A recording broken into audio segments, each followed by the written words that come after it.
There is a version of you that shows up to work every day and says the right thing at the right moment. He nods when he should nod. He agrees when agreement keeps the room calm. He has gotten so good at reading what people need from him that he has stopped noticing when he is reading himself the same way. That tightness behind your sternum when someone asks what you actually want, and you feel your mouth already forming the answer that will not cause a problem. That is not politeness. That is a man who has been managing everyone's expectations of him for so long that he no longer knows which parts of himself are real and which parts are just good performance. You have heard the phrase, "Become a new you," so many times it has stopped meaning anything. New year, new you. New job, new you. New relationship, new you. Every version of that promise points the same direction, forward, away, towards someone you are not yet. What none of those promises ever ask is the more uncomfortable question. Not who you could become, who you already were before you started building a version of yourself that other people would approve of. Here is the direct answer, because this is not a video that is going to make you wait for it. The reason becoming a new you never actually changes anything for men who have already built something real is that it is aimed in the wrong direction. You do not need a new identity. You need to stop maintaining the old one, the one built out of other people's expectations, one accommodation at a time, until the man underneath it got quieter every year. What follows is not a plan to reinvent yourself. It is a way to recognize exactly how much of what you call yourself was actually built for an audience, and what it costs to keep performing for people who were never going to notice the cost. The weight of approval. Most men who have tried to change this pattern have done everything right on the surface. They read the books, they set the goals. They told themselves this would be the year they stopped explaining, stopped over-functioning, stopped shrinking a room to make everyone in it comfortable. And then Monday came, and the same meeting happened, and the same version of them showed up to it, agreeable, accommodating, careful. What follows is the explanation for why that happens, and why willpower was never going to be enough to fix it. You know the physical sensation, the jaw that tightens right before you say, "Sure, that works for me," when it does not work for you at all. The chest that gets a half-inch tighter in a conversation where you can feel yourself being talked into something you already decided against. The particular exhaustion that shows up at the end of a day where nothing physically demanding happened, and yet you feel like you ran a long distance carrying something heavy. That exhaustion has a name, even if nobody around you calls it by that name. It is the cost of running two operating systems at once. The man making the actual decisions inside his own head, and the man performing agreement on the outside so nobody has to deal with friction. This did not happen because you are weak. It happened because somewhere along the way, agreement became the fastest route to peace, and peace felt like the responsible choice. You had people depending on you, a team, a family, a business, a reputation you had spent years building. Conflict felt expensive. Every time you swallowed an objection to keep a room calm, it worked. The meeting ended on time. Nobody was upset. And because it worked, you did it again and again. Until the muscle that used to say what you actually thought had not been used in so long that you were not sure it still worked. The cost nobody sees. Here is what nobody tells you about that trade. It does not cost you all at once. It costs you in a currency so small you cannot feel any single payment. One unspoken opinion, one swallowed objection, one version of yourself edited down to be more palatable to a room. Multiply that by 10 years of being the reliable one, the calm one, the one who does not make things difficult, and you end up exactly where a lot of capable, responsible men eventually end up. Successful by every external measure, and quietly unable to say what they actually want, because the part of them that used to know has been in storage for a very long time. This is the part most men do not see coming, because it never announces itself as a crisis. There is no single dramatic morning where you wake up and the man staring back at you is unrecognizable. It happens the way erosion happens, slowly, invisibly, one small accommodation at a time, until one day you notice the shape of the coastline has changed, and you cannot point to the exact wave that did it. You simply know that somewhere between the man who used to have strong opinions about things and the man who now says, "Whatever works for everyone," in most rooms, something quietly went missing. And the strange part is that nobody around you notices, because the version of you that shows up is still competent, still reliable, still getting things done. The only person who knows something is missing is you. The most terrifying thing is to accept oneself completely. Jung was not describing weakness.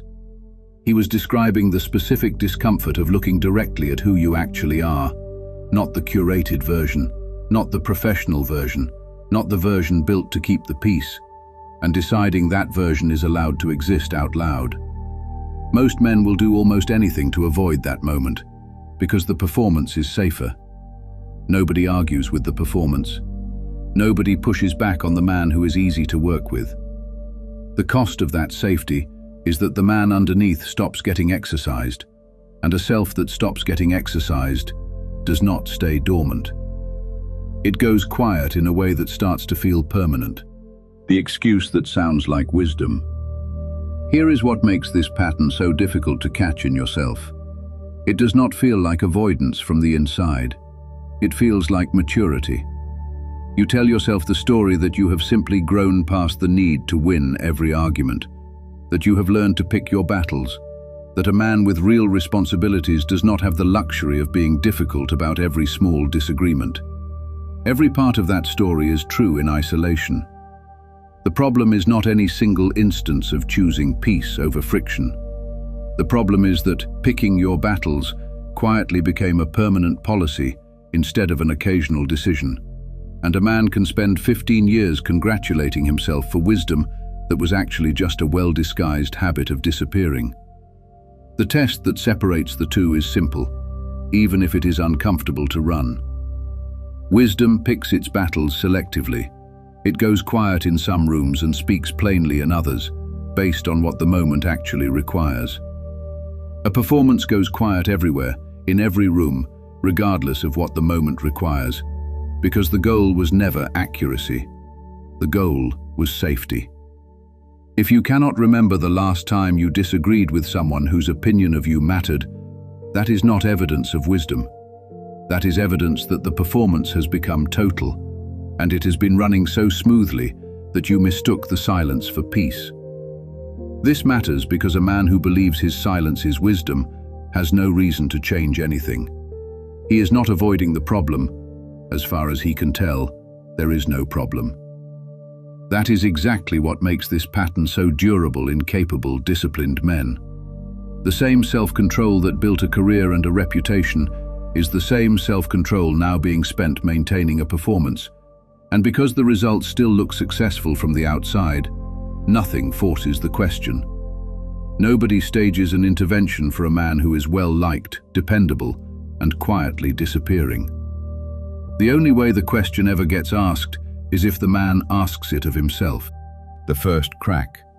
There is a moment that shows up eventually for almost every man who has been running this pattern long enough, and it rarely looks like the moment you would expect. It is not usually a public failure. It is smaller than that and stranger. For some men, it is a conversation with a son or a daughter who asks a direct question and expects a direct answer.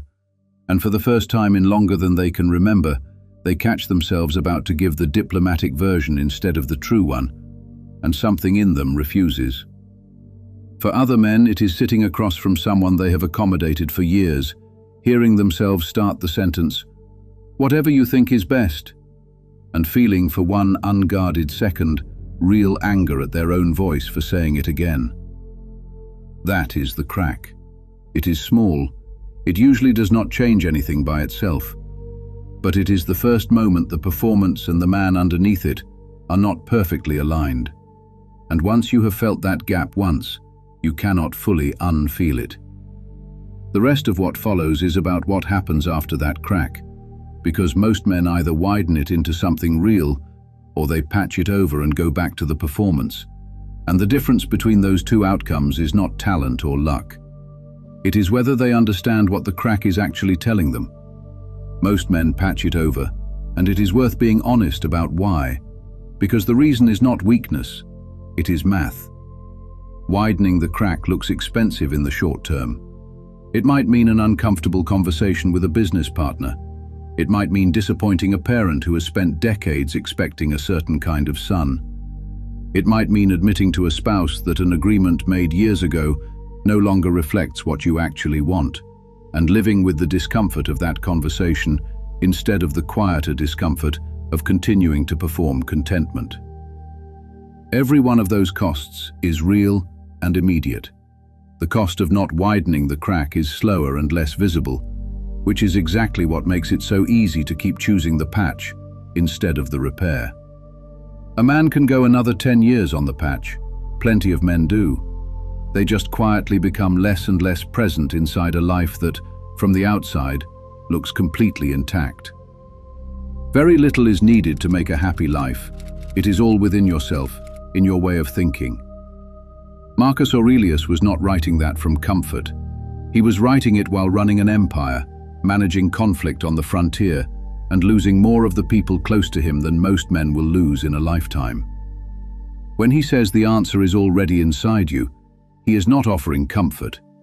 He is stating something closer to a diagnosis, that the man you are trying to build through accumulation, achievement, and other people's approval was never going to arrive that way, because the thing you are looking for is not out ahead of you. It is underneath the version of you built for other people, waiting to be uncovered rather than constructed. That reframes the entire question of becoming a new you. You are not missing a new identity. You are carrying an old one you built out of necessity, and the excavation is harder than construction, because construction lets you choose what to add. Excavation requires you to look honestly at what you built and admit which parts of it were never really you. They were just useful. What the man who sees it does differently. Picture the man who has not gone through this yet. He is competent. He is well liked. He runs his team, his household, his obligations with real skill. But underneath all of it, there is a low, constant hum of translation. Every real opinion gets filtered through, how will this land? Every real want gets filtered through, is this worth the friction? Before it is allowed to surface. He has been doing this so long it feels like his personality. It is not his personality. It is his management strategy, and he has mistaken the strategy for the man. Now picture the man on the other side of the crack, the one who has actually done the excavation instead of patching it over. He is not louder. He is not suddenly difficult or contrarian or performing a new identity called authentic. That would just be a different performance. What changes is quieter and more permanent than that. When someone asks him a direct question, the answer comes from the actual place inside him where the opinion lives, not from the translation department that used to run everything through a filter first. He still chooses his words carefully. That has not disappeared, and it should not disappear because thoughtfulness was never the problem. The difference is that the words now come from someone who is actually there, instead of from a character built to keep the room comfortable. There is only one way to happiness, and that is to cease worrying about things which are beyond the power of our will. Notice what Epictetus is not saying. He is not telling you to stop caring what happens around you. He is telling you to stop outsourcing your internal state to it, to stop letting the reaction of the room decide in advance what you are permitted to think or say. Most men who have spent a decade managing every room they walk into have quietly reversed that order. The room's comfort has become the input, and their own judgment has become the thing that adjusts to fit it. Epictetus is describing the opposite architecture. Your judgment stays fixed, and the room's reaction is simply information, not instruction. This is not a small distinction, and it is worth sitting with for a moment, because most men blur it without noticing. There is a difference between choosing not to say something because it serves nobody, and not saying it because you are afraid of what it will cost you socially. The first is wisdom. The second is the performance talking. The man who has done the excavation can tell the difference in real time because he is actually present enough in the decision to feel which one is happening. The man still running the old operating system cannot tell the difference at all. To him, both feel identical. Both feel like being reasonable. Write one word in the comments. Is the silence in your life right now wisdom, or is it the performance? You will know the honest answer faster than you think. The practical excavation. This is where most videos on this subject stop, at the diagnosis, with no actual instruction for what a man does differently on a Tuesday. So here is the practical part, stated plainly, because a man who has already built something real does not need to be told to find himself in the abstract. He needs a specific practice. The first move is the smallest and the hardest. In one conversation this week, notice the moment right before you give the accommodating answer, and pause there for 1 full second longer than feels comfortable. Not to be difficult, just to ask yourself silently, in that second, is this what I actually think, or is this what keeps the room calm? You are not required to say the harder truth out loud every time. Some rooms genuinely do not need it. But you are required to know every single time which one you are choosing. That is the entire practice. Most men have lost the habit of even asking the question, which means the accommodating answer has become automatic rather than chosen. The second move is to identify one relationship in your life where the performance has become so total that the other person has never actually met you, only the character you built for their comfort. This is often closer to home than a boardroom. It might be a parent who only ever gets the version of you that reassures them everything is fine. It might be a spouse who has not heard a real disagreement from you in years, not because you agree on everything, but because disagreement stopped feeling worth the friction. Pick one honest sentence you have been withholding from that relationship and find the right moment to say it.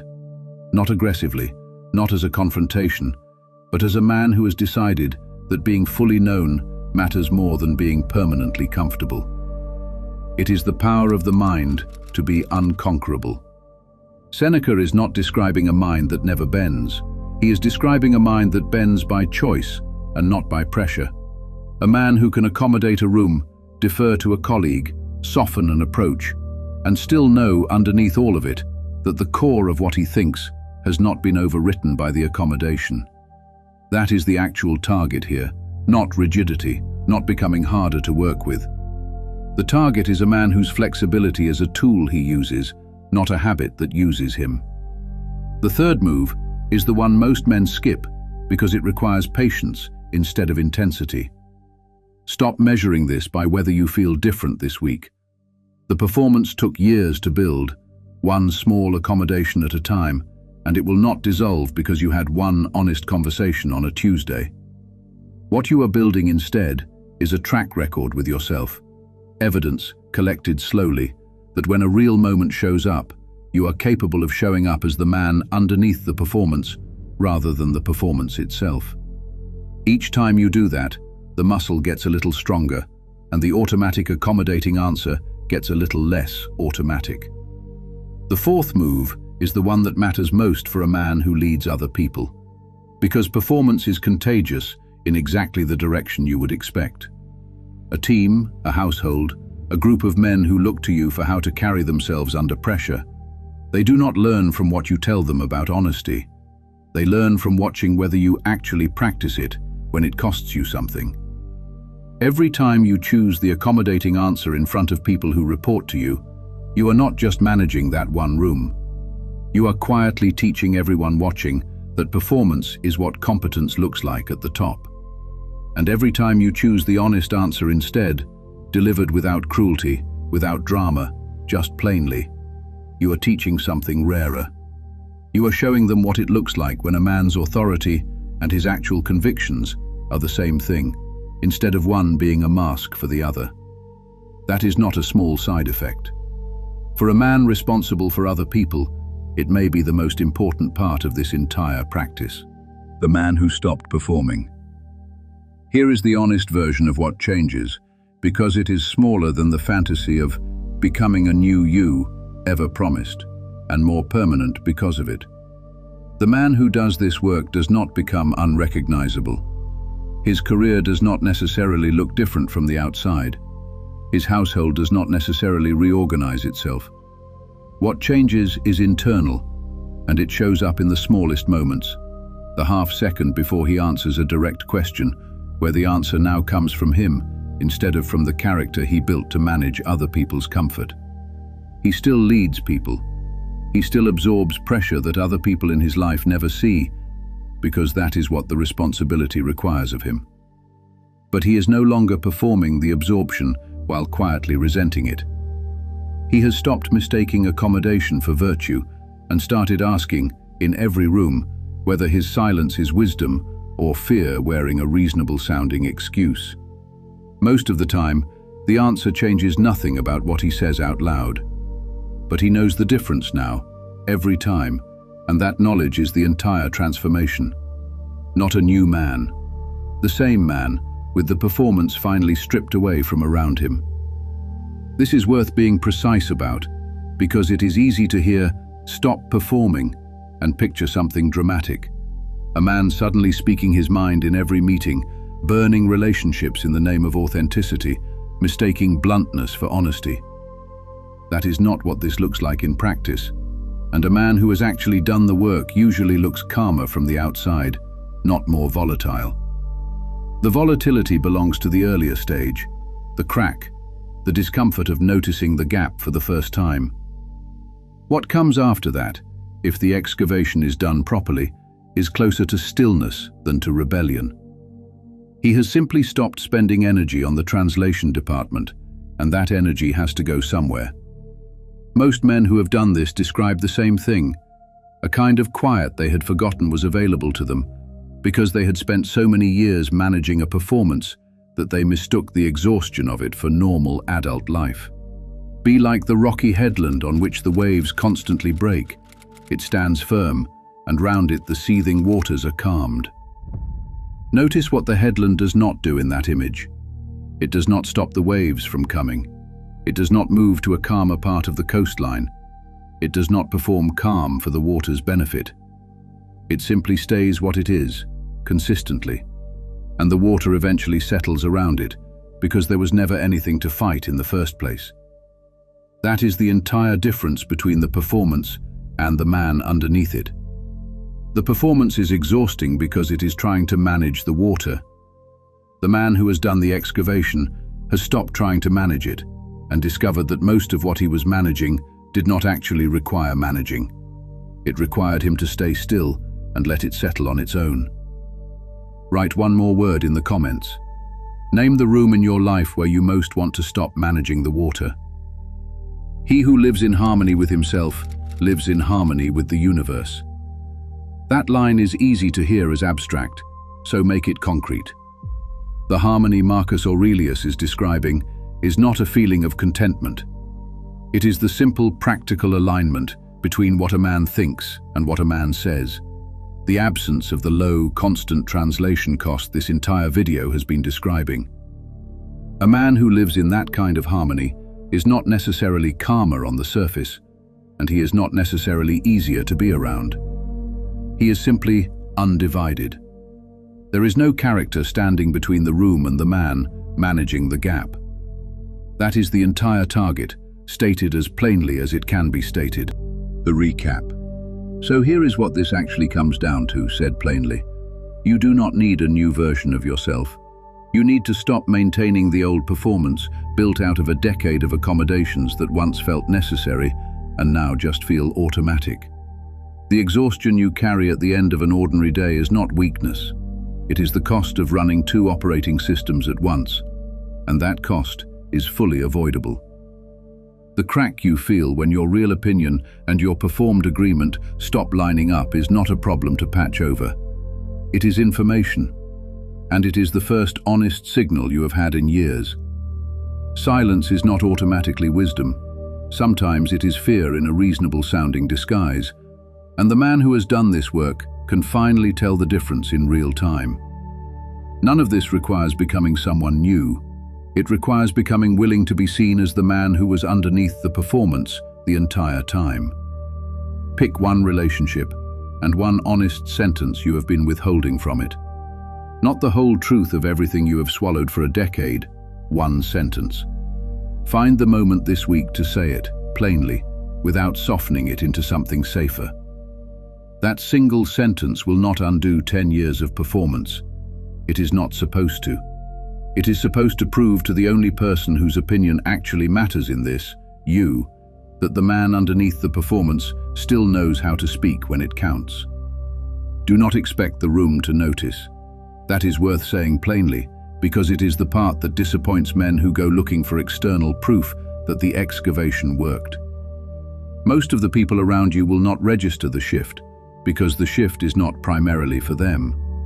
It is the quiet, private evidence you are collecting for yourself, one honest sentence at a time, that the man who used to have convictions before he learned to manage every room is still in there and still capable of being heard. Some men will notice. The ones who matter usually do, eventually, even if they never say so directly. But that recognition was never the point, and waiting for it will only put you back in the business of managing an audience, which is exactly the habit this entire video has been describing. There is no finish line here, and it is worth saying that plainly instead of pretending otherwise. You will not wake up one morning fully excavated, done with the work, free of the performance permanently. The pull toward the accommodating answer does not disappear. It simply gets easier to notice and easier to choose against the more times you practice noticing it.